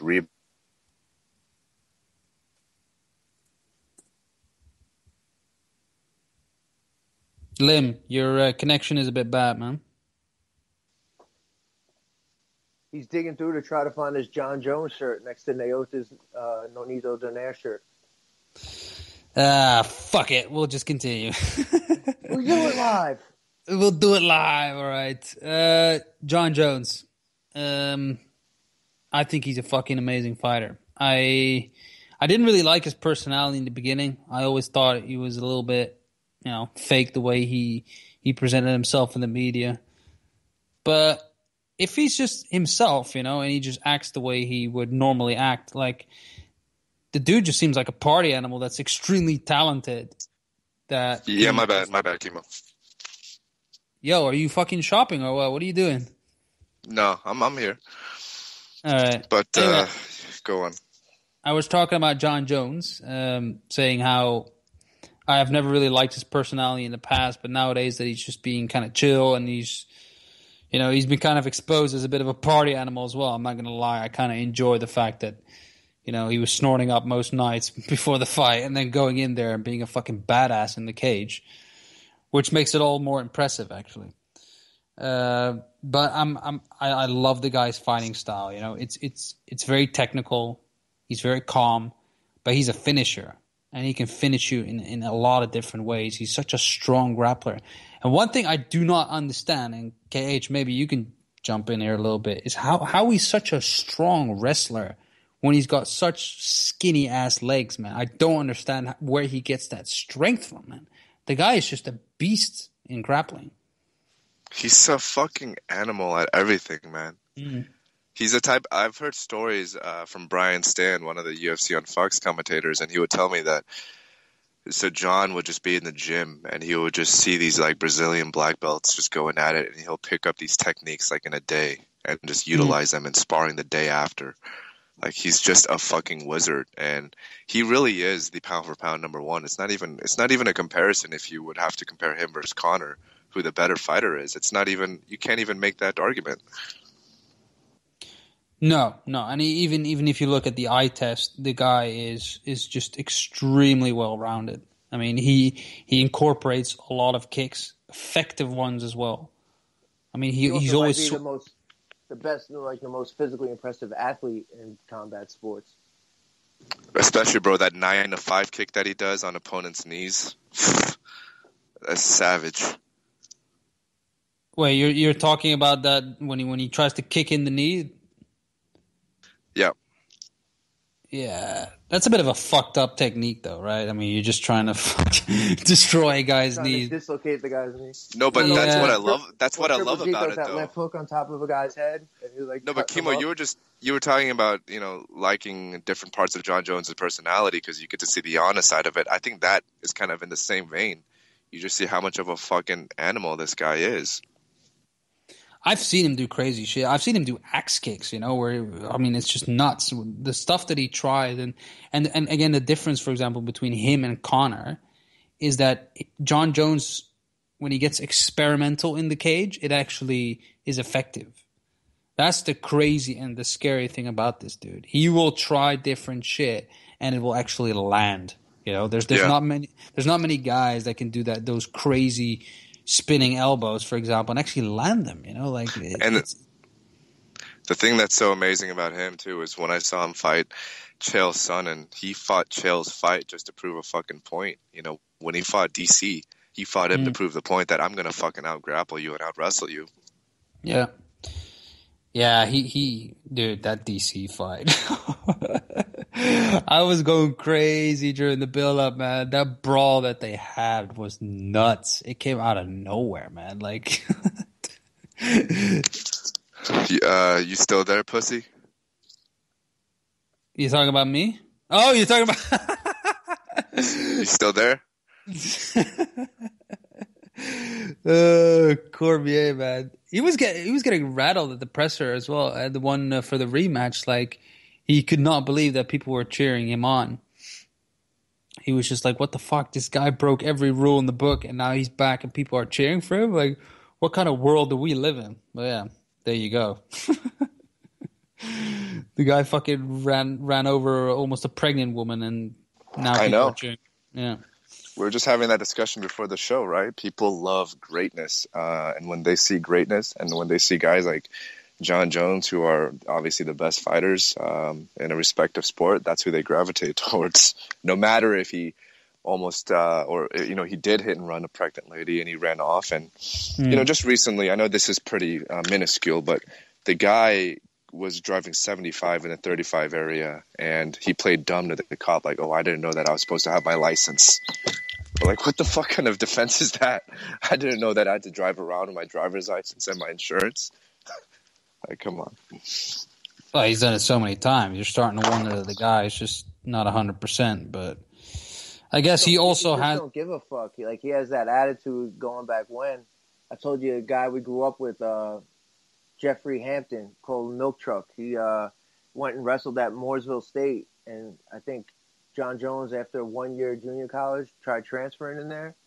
And John Jones basically just came to practice a couple times, fucking threw everybody around, and then dropped out of school. Like, I think just to prove a point that, like, one like scrimmage or somebody wrestling against Division I type wrestlers, and he just bodied them.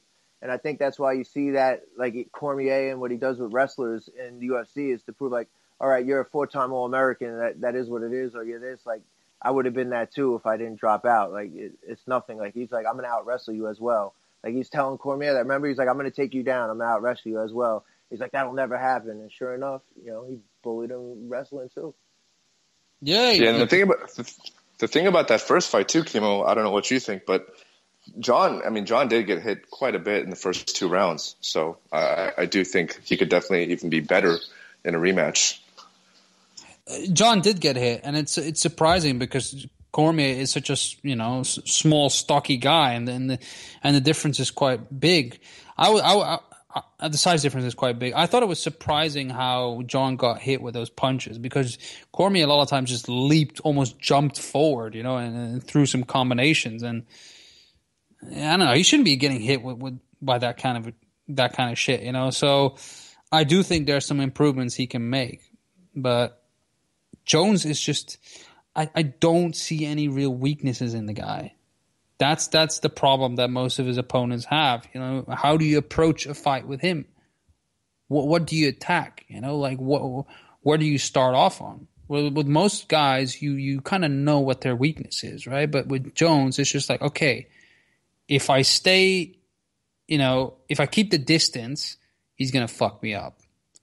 If I get in close, he's extremely strong in the clinch, and he knows how to shorten up his attacks. That's one thing I noticed as well today. I was watching the Gustafsson-Cormier fight. As soon as Cormier got on the inside, he starts throwing uppercuts, like this dirty boxing style. And Gustafsson a lot of times does not know how to deal with it. He just doesn't. He just, for some reason, he just keeps the clinch and just gets hit. Whereas Jones will just get very, very loose, and he will start throwing these sharp little elbows on the inside. He will use his knees. Like, he's just comfortable anywhere, So you can't clinch with him. You can't stay at the distance. What are you going to do? Take him to the ground?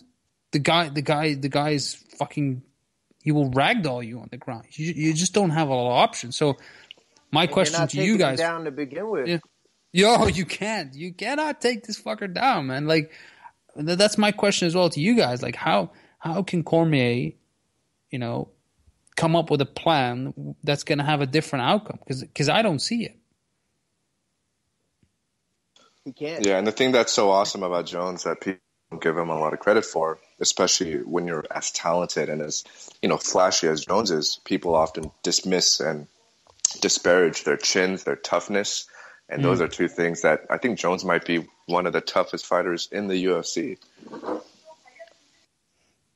Oh, yeah. I mean, that's something that everybody doubted, like, can this guy take a punch? Well, apparently he can. He's got a fucking excellent chin. So what's crazy, he'll still try to do some of that flashy shit, like the spinning elbows and shit like that, because he does know he has a chin. So, like, he could risk doing that to try to humiliate you or fuck you up because he knows he can take a punch. Like, he knows he can recover. And it's like, if he misses, what are you going to do? You're going to lock up with him? Then, like you said, you're going to get ragdolled. And he has a chance to go down as the best fighter in UFC history, basically, right? If he's not already there. He's already there, in my opinion. You got to be, right? Yeah. Do you rate him above Silva? I do, because of that resume that we just talked about earlier in the show, Kimo. I think And Jones has Silva the went better on a run resume. of like opponents and a lot of slow white guys that it just they were tailor made for him a lot. Yeah, you're definitely right. I mean, I mean, I have to agree with you, right? I don't think there's a case to be made against him. If you go down the list and his level of opposition actually gets better over time, I mean, I put Cormier up there, even though he's got physical limitations. He's a terrific fighter, man, and he's How do you tough ever as fight a nails. heavyweight? That guy, holy shit! Because he's a fucking beast of a grappler, man. Yeah. Well, puncher as well, man. Did you ever see that knockout against Bigfoot Silva? Yep, I just saw it yesterday, man. Just fucking wrecked him, dude. Cormier is physically so strong. I mean, he's a very tight, compact guy, but he's a bit of a crazy dude. But I mean, then again, his resume at heavyweight wasn't that impressive. I mean, Bigfoot Silva is a decent win, but he didn't really fight anybody else where I would say, okay, that's really that impressive. I mean, yeah, but the very fact that he fought a heavyweight period, that's enough for me. My height, fighting at exactly when he's a 205er, that to me is impressive. Actually, let me take that back because he did beat Josh Barnett, and that's a good fucking win. It was just always odd to me that a guy like a wrestling background, trains and works so hard, had that build like that. It was just like, I guess genetics are like, what the fuck are you eating that he could stay at heavyweight? And I don't know. He must have really liked eating that. It took him that long to basically convince him to go down to 205. It's crazy, right, Kev? Because for the majority of his career, the guy looked like shit always coming into a fight. Man, he's very pudgy, but he's expressed publicly often that he's got a Popeyes addiction. So that's probably it.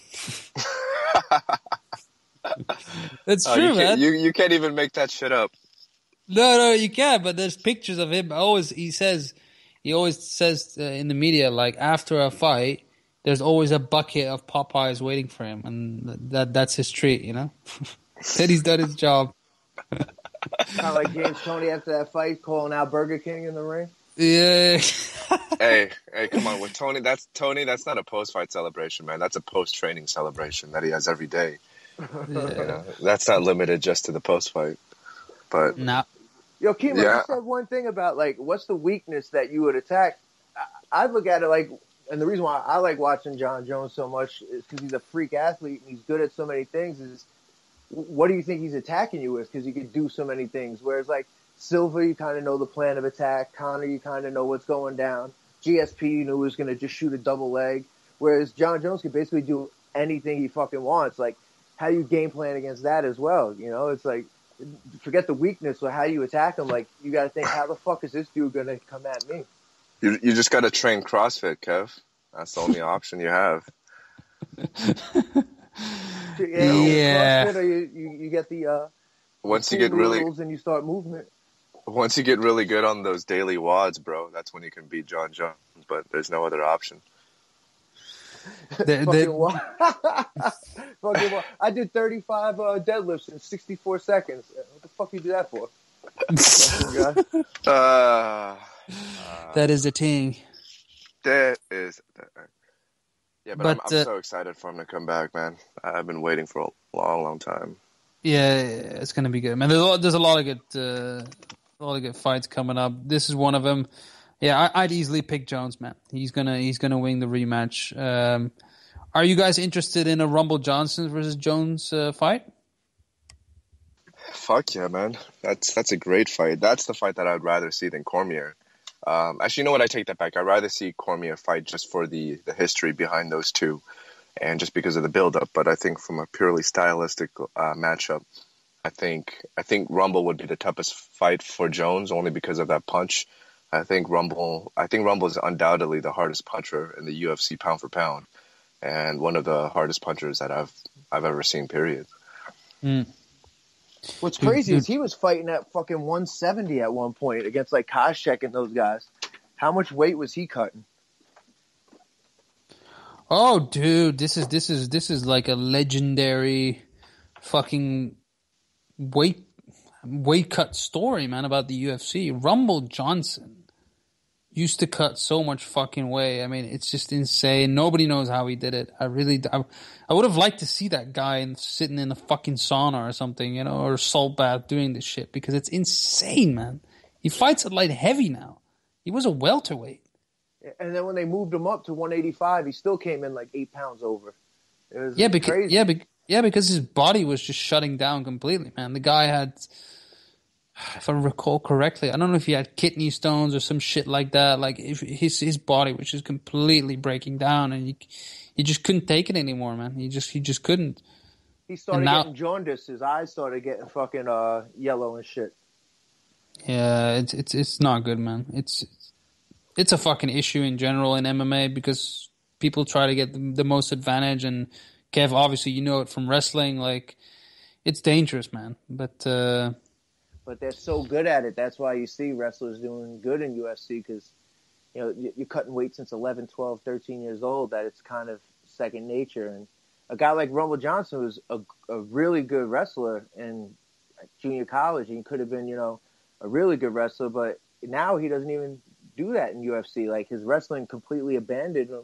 He got real big, and he likes to do the head kicks, and he has almost no takedown defense, even for somebody who has a good wrestling background. And I don't know, I won a lot of money with him back when he was fighting on the lower cards in the UFC at 170, because his name, Anthony Johnson, is a good friend of mine. His name is Anthony Johnson, so I bet him a couple times. And remember, he knocked one dude out with a head kick. It was the sickest knockout I've seen. It was like a dude named Burns or something like that. And then fucking ever since then, he couldn't make no weight. He got kicked out. He comes back, and now he's just exciting as shit, because he's just explosive power. And I think if one guy is going to beat John Jones, it's going to be someone who's explosive enough to maybe clip him and change the fight in a second like that. I mean, we've seen him hurt Cormier, right? And Cormier has a fantastic chin. I don't think there's anybody that's safe from that power. The guy just has this violent manner of punching, and he's just got bricks in his fucking hands, man. I think if he kick too. Oh yeah. But I seriously doubt he can land that on Jones though. But I can see him catching Jones with one of these fucking fierce hooks, man. While Jones is trying to move back, and he jumps in and he clips him. And it's just a matter of how Jones is going to deal with that, and if he can take it. But you know, Rumble Johnson will be shot halfway through the second round. Like, he'll blow his wad early. He always does. Yeah, he always does. He fights to kill, you know, and it's kill or be killed for him. So people know by now, if he can't put you away, he's going to gas out and he's going to lose the fight. And he tends to kind of, I wouldn't say choke, but he does kind of give up in a sense. You know, he always, as soon as he can't put you away, the fight's kind of over. We saw it against Belfort as well. Like, once he realized he couldn't put the guy away, he just, I don't know, he just mentally folds somehow or whatever. But nowadays, the Belfort fight, he had bad weight. Again, he had a fight, even though he gave up his money. And fatigue makes cowards of us all, man. It shuts you all down. Yeah. Exactly. And speaking of Belfort, by the way, man, Jones is a tough motherfucker, man. When he was in that armbar against Belfort, holy shit. It's interesting because the story you told before, Kev, about his mentality, you know, in college, like the guy is just, he's mentally very tough. He doesn't see himself losing, and no matter what situation he's in, even though he's hurt or his arm's about to get ripped off, he just never fucking folds mentally, and that's a scary aspect of it. I'm really curious how he's going to be on the comeback, man. He's been lifting a lot of weights as well, man. The dude looks massive these days. You seen pictures of him? His brother is a football player, so maybe he's been doing some powerlifting type shit, right? Yeah, he's been doing a lot of powerlifting, deadlifts and stuff like that. So, even though you don't agree with it, it's still the best workout for you. Yeah, well, I'm curious, man. I'm curious. Well, in MMA, it's a little bit different, right? But let's see how he looks, man. The guy looks jacked these days, so I'm very curious to see it. Guys, we got about 10 minutes left. Is there any fight or any particular MMA fighter that you guys want to talk about? Yeah, for the last 10 minutes, let's just talk about all the great matchups that are coming into play in the next 6 months in the sport. And we'll just kind of let some of the boxing fans know the difference in matchmaking between the two sports. So I'll go first. I'm so excited for Stephen Wonderboy Thompson versus Rory McDonald. I don't know if you guys saw the Rory McDonald fight against Robbie Lawler, but that's probably the best fight that I've ever seen in a long time. And so Rory's coming back and fighting Wonderboy, who just beat the shit out of Johnny Hendricks in like 3 minutes. So I can't wait for that fight. Who would you pick in that? I'm going to pick Rory. I think Rory has enough of a grappling game so that he can negate Wonderboy's distance. And yeah, I think Rory's probably one of the most technical fighters in the UFC right now. And I'm just a huge fan of Rory McDonald. He's probably top 3 in fighters that I root for. Lim, does he work with the GSP's old trainer, that one dude? Yeah, Faraz Sahabi. Yeah, he does. So, yeah. Who would you pick in that fight, Kimo? I would go Rory, man. I think we've all been fooled a little bit by this karate motherfucker, man. Don't get me wrong, he's good, and he's got a very, very beautiful striking. He's very creative. He's got some pop. He's got nice movement as well. But I've seen him absolutely getting wrecked on the ground, and to be honest, unless he's really insanely talented, I don't think enough time has passed for him to close that gap that's missing for him. And McDonald actually has the skill to put this dude in a lot of trouble, because I think most of the most recent McDonald's fights, you always see him boxing a little bit, using distance, using the jab. He doesn't really do the ground and pound thing anymore. But if you go back a little bit in Rory's career, and I forgot the guy's name, but he fought one dude.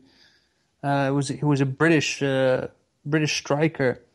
He absolutely fucked him up on the ground violently as well. Rory has some sick ground and pound, dude, and he uses those elbows good as well. I think if he gets Wonderboy down, which is a good chance of that happening, it's gonna be night for Mr. Wonderboy. So I would definitely go with McDonald. I just hope that he's not damaged goods after that insane fight you mentioned. Yeah. Yeah. What about you? Absolute brutality. And one more thing just about that. Rory's going to be a free agent after this fight, and I just hope he gets paid. I know a huge discussion point that there is between boxing fans and MMA fans is that critics of MMA constantly point out that they don't get paid enough, which I think is a valid point. But at the same time, because they are getting paid on a scale that is more closely aligned to what they, I think, deserved, especially when you consider their opponents, I think that's the reason why these MMA fighters are just cut from a different cloth mentally at this current stage. That's why I think there's so many pussies in boxing, because their egos are overly inflated and their salaries are equally as inflated. So they get this expectation that they deserve more, that they're bigger than certain fights, and that's why you have all these pussies constantly going just going all over the place in that sport. Whereas in MMA, these guys just get down. There's one body that oversees it, and now granted they need to get paid more. I agree with that, but I'd rather have that model than the way boxing is currently situated. Absolutely. What about you, Kev? Is there any fights you're looking forward to, or any points you want to make? Go ahead, man. I guess the pay, and I guess Lim, we see these low figures that are given out at fights, because that's what's the commission thing. But we don't really know what they're getting paid, I guess, unless they complain about it. Unless McDonald complained about not making money or something like that. And yeah, especially a guy like him who's come into the sport so young. By now he should have been established, especially a highly touted, type of guy who came in like that. But, the top guys, I guess, no, but I think are still getting paid. But Weidman, when he beat Silva the first fight, barely got shit. Yeah, Kev, I think ever since the Reebok deal, I think Dana actually made this comment public. I think we're going to do less of the the discretionary fight bonuses that he used to give out a lot more frequently. So it's just strictly the win bonus, 5 performance of the night, et cetera, et cetera. He's going public? Are you going public, you said?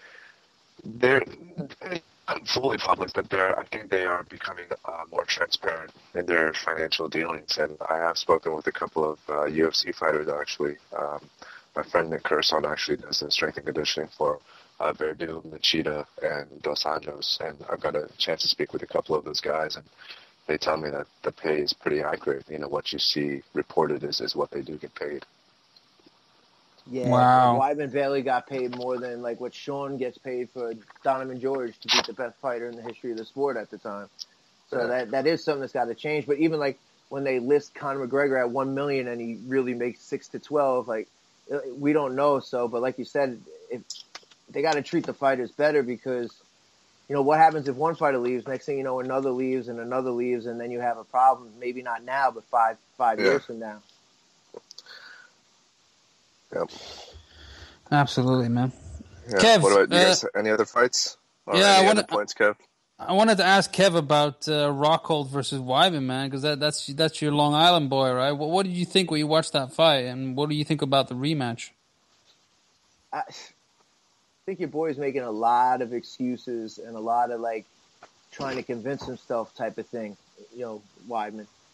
And he tells stories about basically this money he has and family keeping him grounded and this and that, but he's kind of got a swollen head, and the way he like handled the Rockhold loss is kind of like dismissing it as if it's not me out there, that wasn't this, that wasn't that, I'm going to do this right. And I don't know, he's just I don't think it looks good. I think Rockhold got his number, and he's just a tougher guy than Weidman. I think Weidman is one of those things where he had a great matchup and he had the win, but he's from Baldwin, it's not like he's from Freeport, not like he's from Hempstead. So, I kind of know that nature out there a little bit. So, the way he's starting to make excuses, I could see, because Rockhold's a tough motherfucker, man. That's like a country strong. He's a country strong fucking just all man. And if you're going to try you're going to try to make excuses and act like, well, it wasn't me, it'll be different next time, like this, that, like, it just doesn't seem good. Dude, Rockhold has such a fascinating background because I think if I'm not mistaken, the first time he stepped into an MMA gym was when he was 17 years old, and his dad is a pro basketball player. His brother is a pro surfer. He grew up in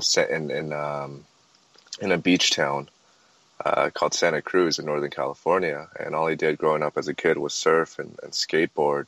But you just watch him, and he's so athletic. I think he might be the best.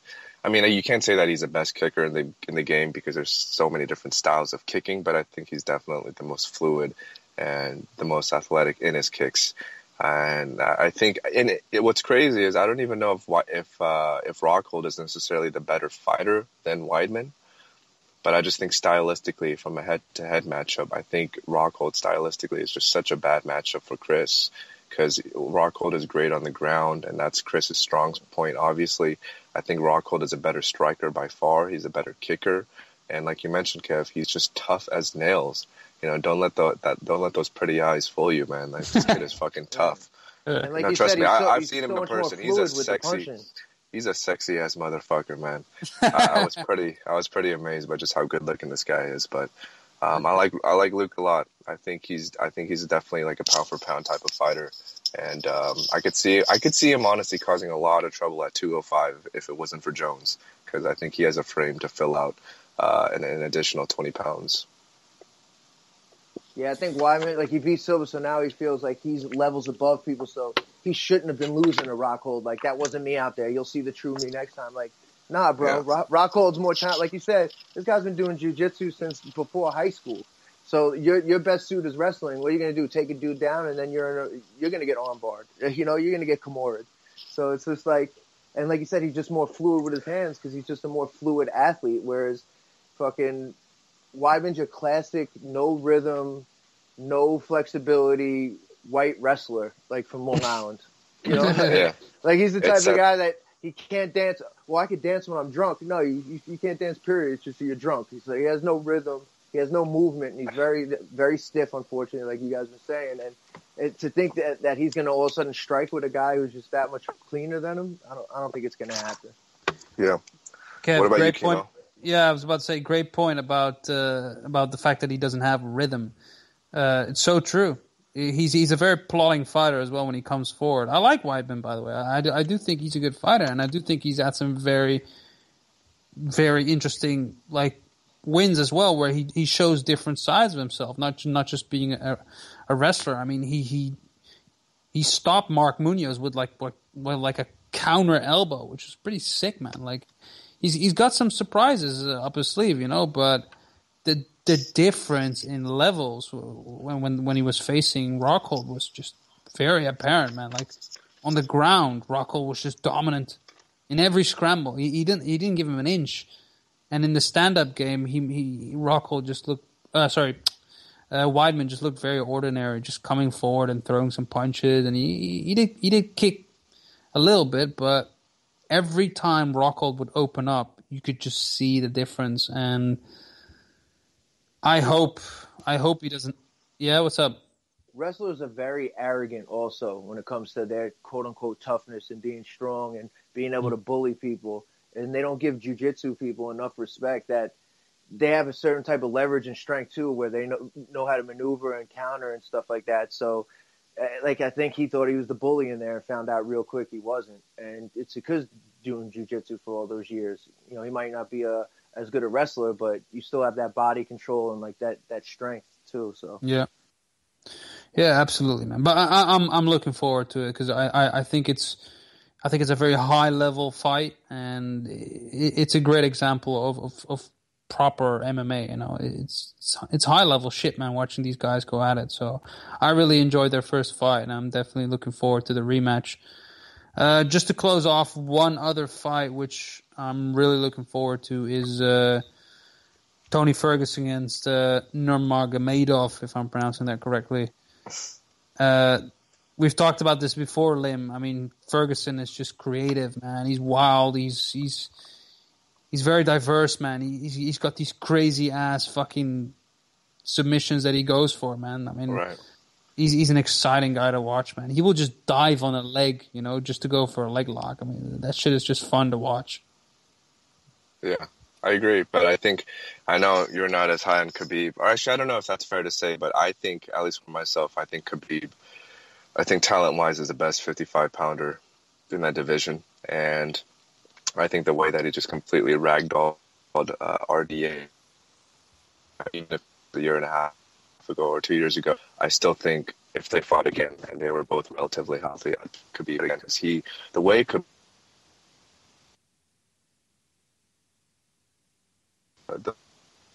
Yo, Lim, you dropped off there for a second, man. Can you repeat what you said?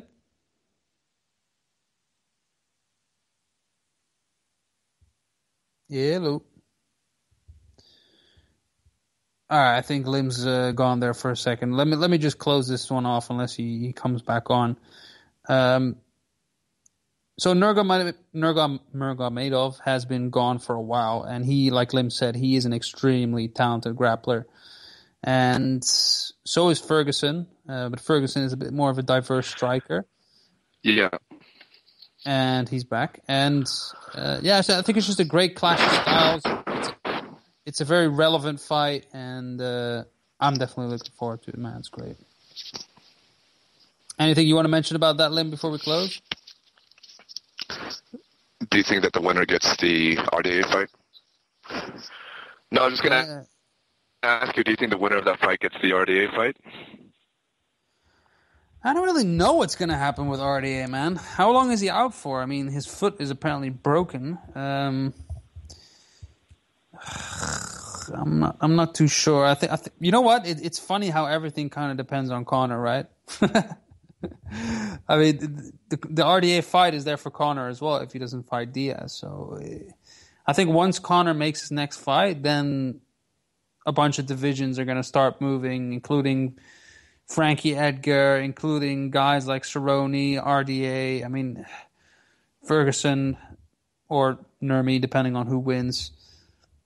It's hard to say right now, but there's a lot of quality guys and a lot of great matchups, which is what we love about the UFC. So we're going to see a lot of great fights, man. All right, man. We're going to wrap it up. Thanks for Kev also for jumping on. It's not going to be a regular show, but I think it will be nice once in a while just to get some MMA talk off our chest. Thanks, everybody, for tuning in.